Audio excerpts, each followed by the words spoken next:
ब्रह्मा गुरु विष्णू गुरुदेव महेश्वरा सद्गुरु साक्षात परब्रह्म तस्मै श्री सद्गुरे नमः।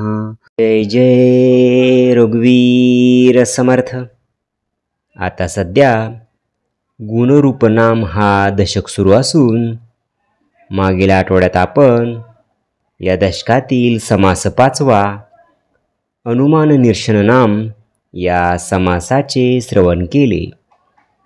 जे पिंडी तेची ब्रह्मांडी याचा अर्थ समर्थाने विशद केला आहे। स्थूळ, सूक्ष्म, कारण आणि महाकारण हे पिंडाचे 4 देह आहेत, तर विराट, हिरण्य, अव्याकृत आणि मूळ प्रकृती हे ब्रह्मांडाचे 4 देह आहेत।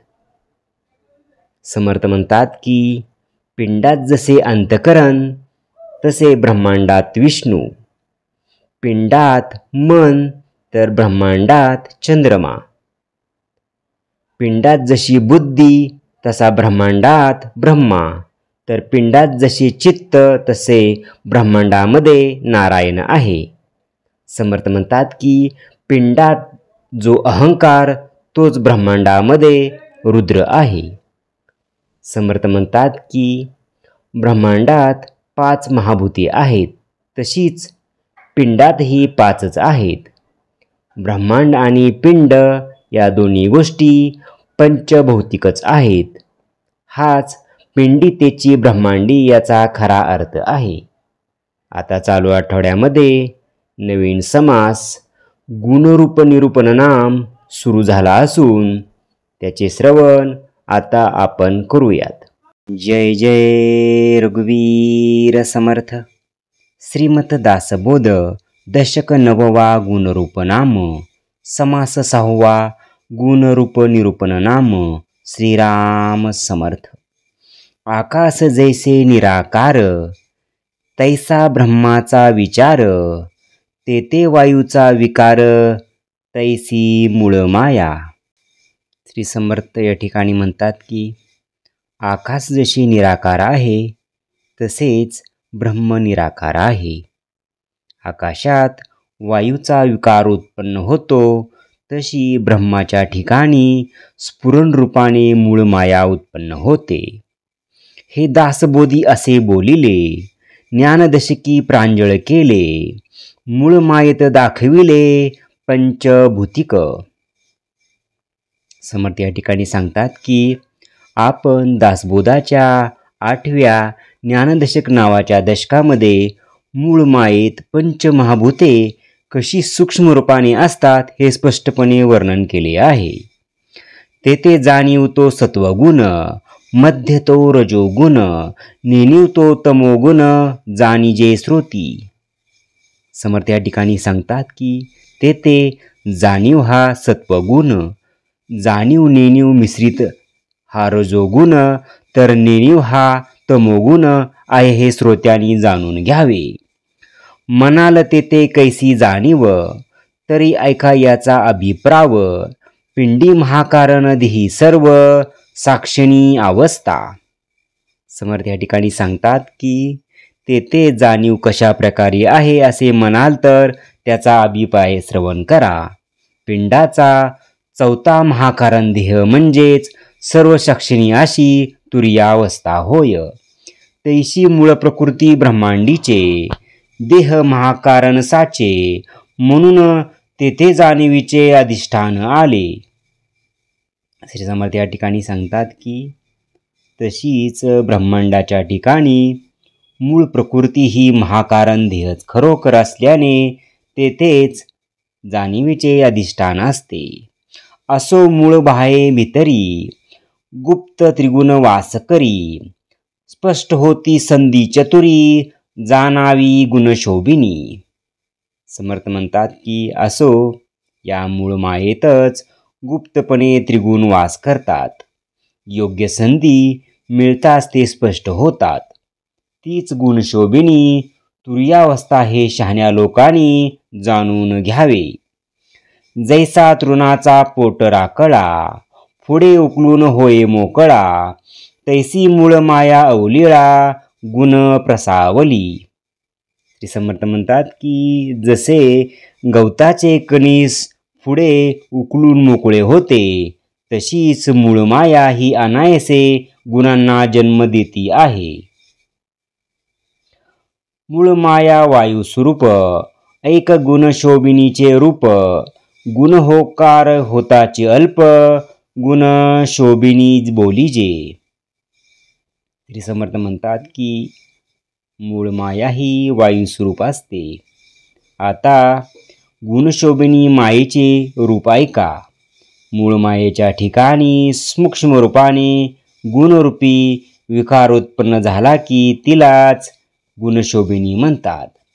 पुढे जाणीव मध्यस्थ नेणीव, मिश्रित चालीला स्वभाव, तेथे मातृकास ठाव शब्द झाला. श्री समर्थ या ठिकाणी सांगतात की गुणशोभिनीपासून जाणीव म्हणजे सत्वगुण, मध्यस्थ म्हणजे जाणीव नेणीव मिश्रित रजोगुण आणि नेणीव म्हणजे तमोगुण यांच्या मिश्रणाने विश्व निर्माण करण्याची क्रिया नैसर्गिकपणे चालते. येथे गुणाच्या ठिकाणी सर्वप्रथम अकारमय 3.5 मात्राचा शब्दवनी उत्पन्न झालेला असतो. तो शब्दगुण आकाशीचा, ऐसा अभिप्राव वेथीचा, शब्दची वेदशास्त्रेचा आकार झाला. समर्थ म्हणतात की शब्द हा आकाशाचा गुण असल्याने अर्थातच आकाश झाले व पुढे त्यापासून पृथ्वीपर्यंतची पंचमहाभूते झाली. शब्दाच्या आधारेच वेदादी शास्त्रे ही आकाराला आली. पंचभूते त्रिगुणाकार, अवघा वायूचा विकार, जाणीव नेणीवीचा विचार वायूची करिता. श्री समर्थ म्हणतात की पंचभूते आणि त्रिगुण म्हणजेच अष्टदा प्रकृती होय. मूळ मायेत ही सर्व सूक्ष्म रूपाने असतात. जाणीव व नेणीव यांचा विचारही मूळ मायेनेच उत्पन्न होतो. वायू नसता कैसी जाणीव, जाणीव नसता कैसी नेणीव, जाणीव नेणीवीस ठाव वायू गुणे.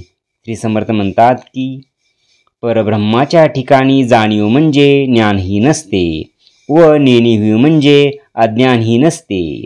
मूळ माया जशी जाणीव व जाणीव नसते तर ती नेणीव कुठली. म्हणून ज्ञान अज्ञानास कारण मूळ माया म्हणजे वायूच आहे. जेथे मुळीच नाही चळण, तेथे कैसे जाणीव लक्षण, म्हणून वायूचा गुण नेमस्त जाणावा. श्री समर्थ या ठिकाणी सांगतात की जेथे जराही चलनवलन नसेल तेथे जाणीव तरी कशी असणार. म्हणून चलनवलन हा वायूचा गुण आहे. एकापासून एक झाले, हे एक उगेचे दिसून आले, स्वरूप मुळीच भासले त्रिगुण भूतांचे. श्री समर्थ म्हणतात की एकापासून एक भूत झाले असे दिसून येते, पण मूळ मायेतच हे त्रिगुणाचे आणि पंचभूताचे म्हणजे अष्टदा प्रकृतीचे स्वरूप आहे. थोडक्यात मूळ माया म्हणजेच अष्टदा प्रकृती होय. ऐसा मुळीचा कर्दमू, पुढे स्पष्टतेचा अनुक्रमू, सांगता एकापासून एक उगमू, हेही खरे. श्री समर्थ म्हणतात की मूळ मायेतच हे अष्टदा स्वरूप प्रथम अव्यक्त असते, पुढे ते स्पष्ट व्यक्त होत जाते. वायूचा कदम बोलिला, तयापासून अग्नी झाला, तोही पाहता देखिला कर्दमूची. श्री समर्थ म्हणतात की प्रथम वायूचे मिश्रण असते, त्यापासून अग्नी झाला, तोही वास्तविक पंचमहाभूताचेच मिश्रण असतो. अग्नीपासून झाले आप, तेही कर्दम स्वरूप, आपापासून पृथ्वीचे रूप, तेही कर्दम रूपी. समर्थ म्हणतात की नंतर अग्नीपासून जल झाले, तेही मिश्रित स्वरूपाचे असते. नंतर आपापासून पृथ्वी हे भूत झाले, तेही मिश्रित स्वरूपाचेच असते. एकात इतर भूताचे अंशल्याने ही सर्व मिश्रण रूपच होतं. येथे आशंका उठली, भूतास जाणीव कोठे देखली, तरी भूताची जाणीव हे ऐकली नाही वार्ता. श्री समर्थ म्हणतात की येथे अशी आशंका उत्पन्न झाली की भूते जड असतात, मग यात जाणीव कशी दिसेल? भूतात जाणीव असते तर ते कुठे असते आणि कुठे ऐकूही येत नाही. जाणीव म्हणजे जाणते चळण, तेची वायूचे लक्षण, वायुअंगी सकळ गुण मागे निरोपिले. समर्थ म्हणतात की जाणीव म्हणजे हेतुपूर्वक केलेली हालचाल. वायूचे हेच लक्षण आहे. वायू म्हणजेच मूळ मायेमध्ये सर्व गुण असतात हे मागेच सांगितलेले आहे. म्हणून जाणीव नेणीव मिश्रित अवघे चालले पंचभूत, म्हणून या भूतात जाणीव असे. समर्थ म्हणतात की पंचमहाभूताचा विस्तार जाणीव नेणीव मिश्रितच असतो, म्हणजे पंचमहाभूतात जाणीव असते. कोटे दिसे कोटी न दिसे, परी ते भूती व्यापून असे, तीक्ष्ण बुद्धी करिता भासे, स्थूळ सूक्ष्म.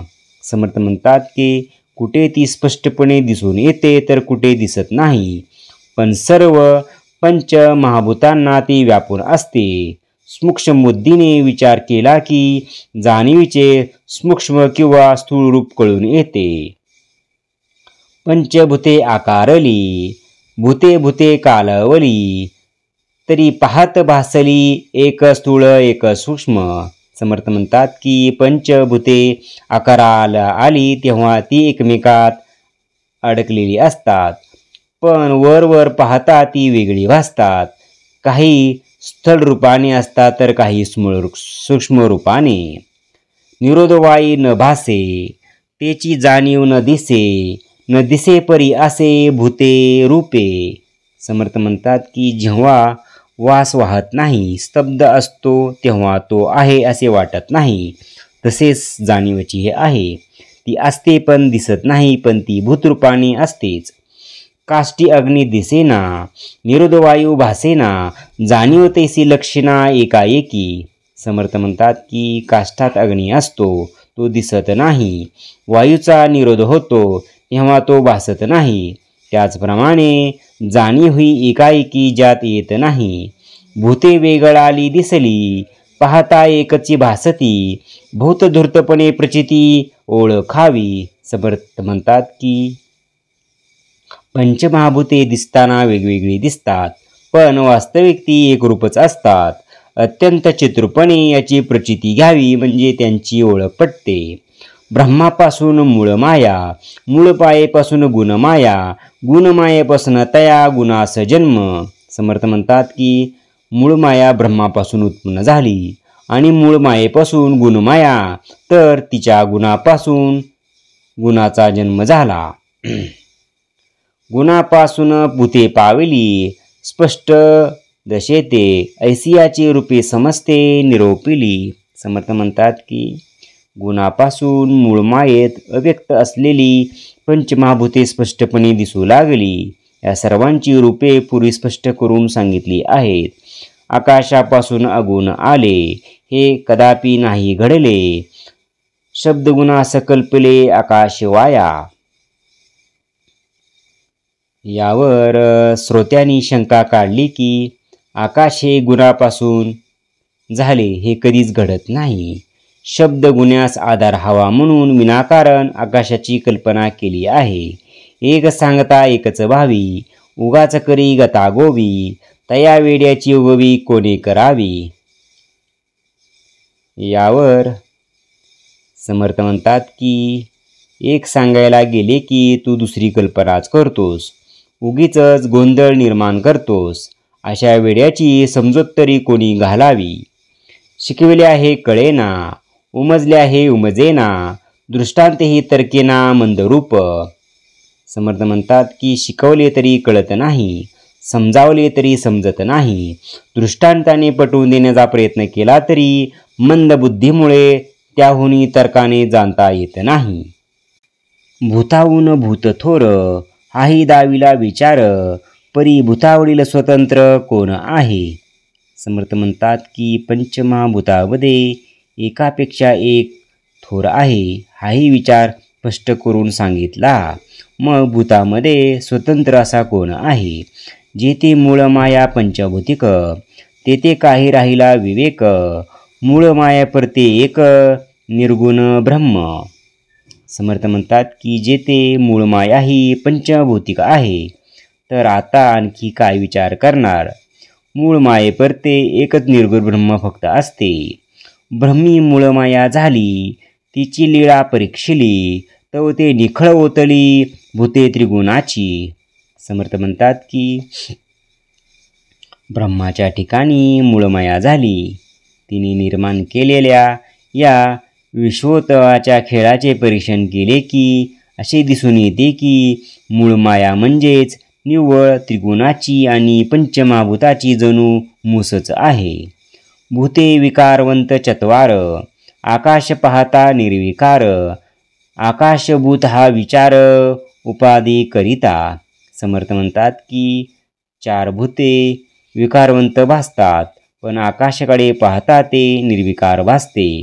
पण आकाशाला वेगळेपणाने पाहता येते आणि त्याच्या ठिकाणी शून्यत्व ही उपाधी आहे, म्हणून त्याची गणना पंचमभूतामध्ये केली जाते.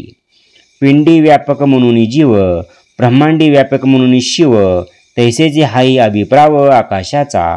समर्थ म्हणतात की पिंडाला व्यापून असणारी जाणीव तिला जीव म्हणतात, तर ब्रह्मांड्याला व्यापून असणाऱ्या जाणीवीला शिव म्हणतात. तसाच अभिप्राव आकाशाचा आहे. उपाधीमचे सापडले, सूक्ष्म पाहता भासले, इतक्यासाठी की आकाश झाले भूतरूप. समर्थ म्हणतात की ते शून्याचाच उपाधीत सापडले आणि सूक्ष्म असून दृष्टीला भासले म्हणून हे आकाश भूतरूप झाले. आकाश अवघा तो भकास, परब्रह्म ते निराभास, उपाधी नसता जे आकाश तेची ब्रह्म. समर्थ म्हणतात की आकाश हे अवकाश रूप असल्याने ते शून्य आहे, तसे ते भासते. परब्रह्म हे निराभास आहे. शून्यत्वरहित जे आकाश आहे तेच ब्रह्म होय. जाणीव नेणीव मध्यमान हेची गुणाचे प्रमाण, येथे निरूपिले त्रिगुण रूपे सहित. समर्थ म्हणतात की सत्व रज आणि तम या गुणाचे प्रमाण म्हणजे जाणीव नेणीव आणि जाणीव नेणीव मिश्रित असे आहे. याप्रमाणे त्रिगुणाचे त्याच्या रूपासहित वर्णन केले आहे. प्रकृती पावली विस्तारते, पुढे एकाची एक होते, विकारवंतची तया ते नेम कैसा. समर्थ म्हणतात की पुढे अष्टदा प्रकृती विस्तार पावली, एकाहून एक पदार्थ निर्माण झाले.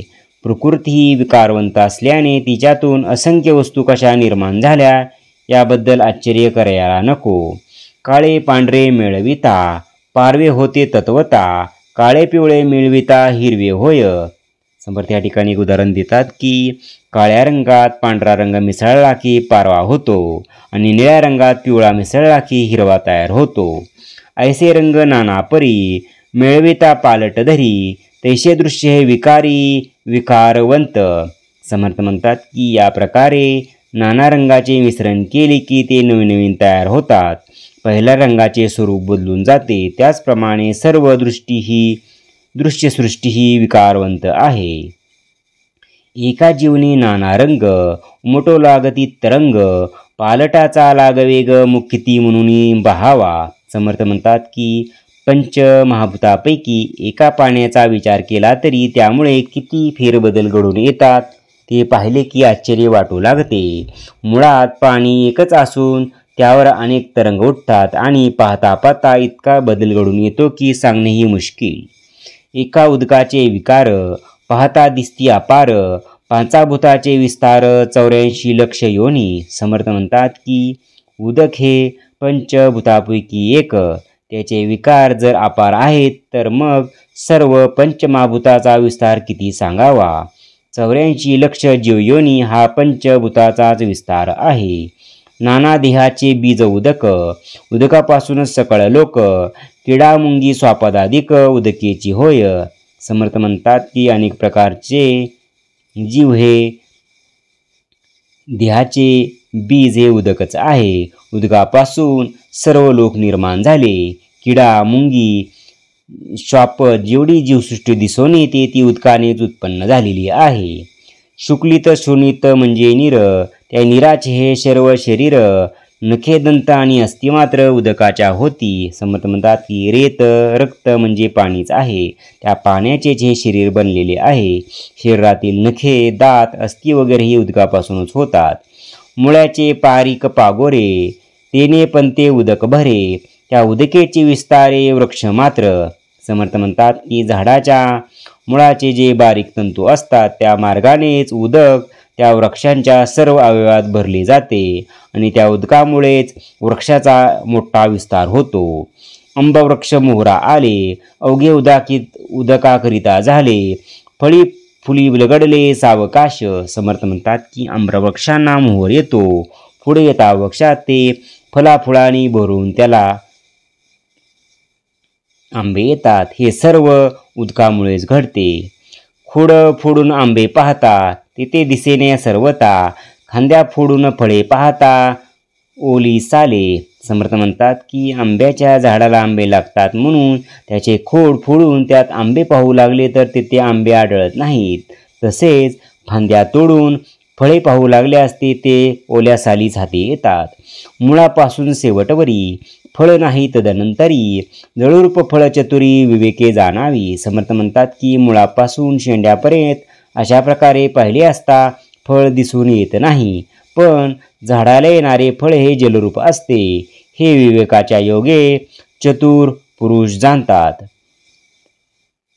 तेची जळ शेंड्या चढे, तेव्हा वृक्ष मात्र लगडे, एकाची एक पडे येणे प्रकारे. समर्थ म्हणतात की ते जल शेंड्यापर्यंत पोचते, तेव्हा वृक्ष फळांनी लगडून येतो. या प्रकारे एकापासून एक निर्माण होते.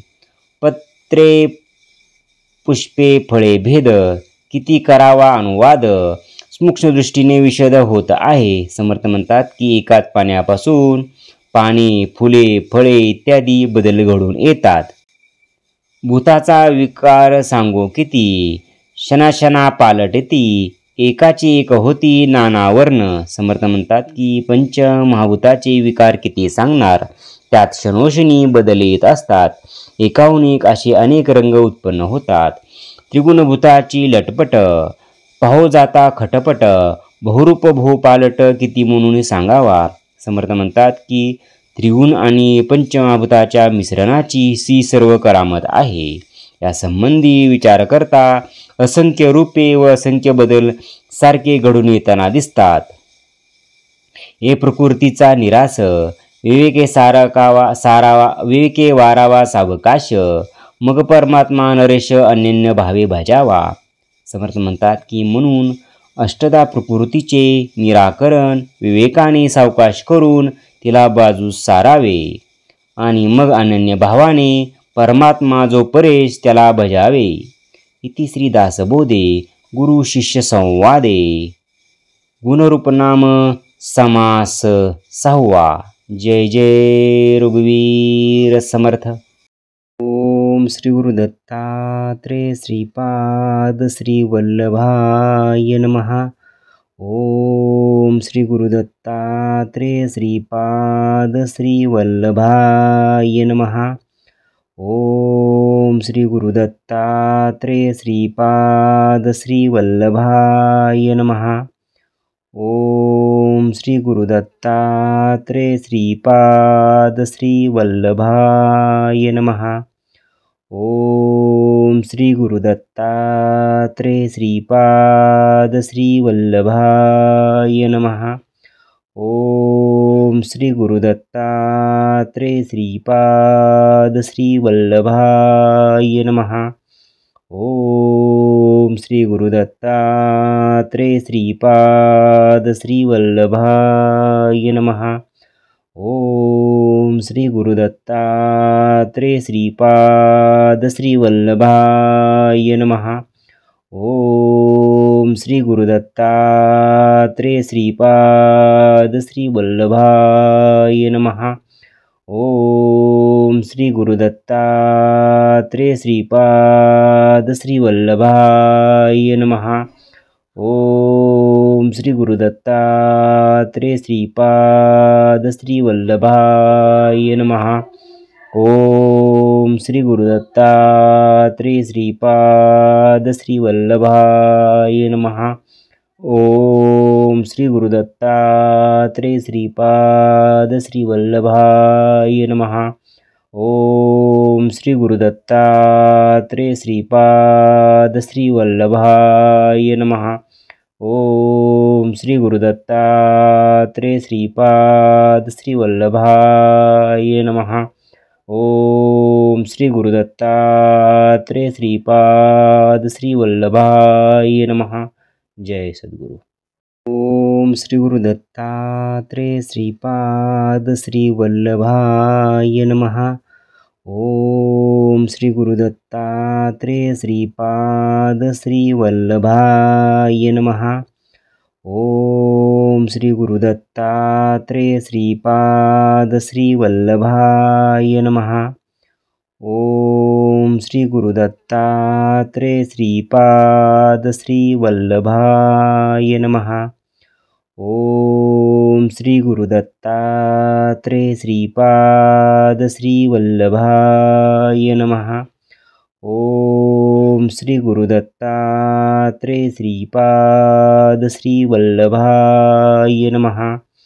ओम श्री गुरुदत्तात्रेय श्रीपाद श्रीवल्लभाय नमः। ओम श्री गुरुदत्तात्रेय श्रीपाद श्रीवल्लभाय नमः। ओम श्री गुरुदत्तात्रेय श्रीपाद श्रीवल्लभाय नमः। ओम श्री गुरुदत्तात्रेय श्रीपाद श्रीवल्लभाय नमः। ओम श्री गुरुदत्तात्रेय श्रीपाद श्रीवल्लभाय नमः। ओम श्री गुरुदत्तात्रेय श्रीपाद श्रीवल्लभाय नमः। ओम श्री गुरुदत्तात्रेय श्रीपाद श्रीवल्लभाय नमः। ओम श्री गुरुदत्तात्रेय श्रीपाद श्रीवल्लभाय नमः। ओम श्री गुरुदत्तात्रेय श्रीपाद श्रीवल्लभाय नमः। ओम श्री गुरुदत्तात्रेय श्रीपाद श्रीवल्लभाय नमः। जय सद्गुरु। ओम श्री गुरुदत्तात्रेय श्रीपाद श्रीवल्लभाय नमः। ओम श्री गुरुदत्तात्रेय श्रीपाद श्रीवल्लभाय नमः। ओम श्री गुरुदत्तात्रेय श्रीपाद श्रीवल्लभाय नमः। ओम श्री गुरुदत्तात्रेय श्रीपाद श्रीवल्लभाय नमः। ओम श्री गुरुदत्तात्रेय श्रीपाद श्रीवल्लभाय नमः। ओम श्री गुरुदत्तात्रेय श्रीपाद श्रीवल्लभाय नमः। ओम श्री गुरुदत्तात्रेय श्रीपाद श्रीवल्लभाय नमः। ओम श्री गुरुदत्तात्रेय श्रीपाद श्रीवल्लभाय नमः। ओम श्री गुरुदत्तात्रेय श्रीपाद श्रीवल्लभाय नमः। ओम श्री गुरुदत्तात्रेय श्रीपाद श्रीवल्लभाय नमः। ओम श्री गुरुदत्तात्रेय श्रीपाद श्रीवल्लभाय नमः। ओम श्री गुरुदत्तात्रेय श्रीपाद श्रीवल्लभाय नमः। ओम श्री गुरुदत्तात्रेय श्रीपाद श्रीवल्लभाय नमः। ओम श्री गुरुदत्तात्रेय श्रीपाद श्रीवल्लभाय नमः। ओम श्री गुरुदत्तात्रेय श्रीपाद श्रीवल्लभाय नमः। ओम श्री गुरुदत्तात्रेय श्रीपाद श्रीवल्लभाय नमः। जय सद्गुरु।